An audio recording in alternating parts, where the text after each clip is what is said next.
بسم اللہ الرحمن الرحیم۔ معزز سامعین السلام علیکم۔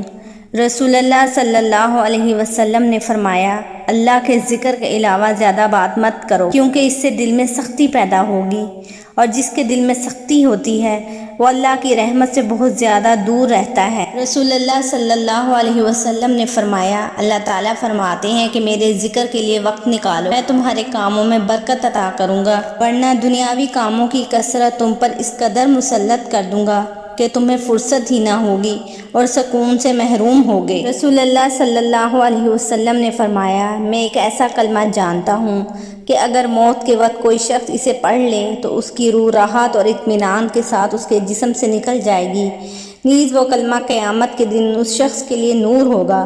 وہ کلمہ لا الہ الا اللہ محمد رسول اللہ۔ اللہ تعالیٰ نے انسان کو دل دیا لیکن اس کا سکون اپنے پاس رکھا ہے، اور فرمایا یاد رکھو کہ دل کا سکون اللہ کی یاد میں ہے۔ اللہ سبحانہ و تعالیٰ ہم سب کو مرتے وقت ایمان کی دولت نصیب فرمائے، آمین ثم آمین۔ ویڈیو اچھی لگے تو لائک اور سبسکرائب کر کے اپنے پیاروں کے ساتھ شیئر کرنا مت بھولیے گا۔ مجھے بھی اپنی دعاؤں میں یاد رکھیے گا۔ انشاءاللہ کل ملتے ہیں ایک نئی ویڈیو کے ساتھ۔ اللہ حافظ۔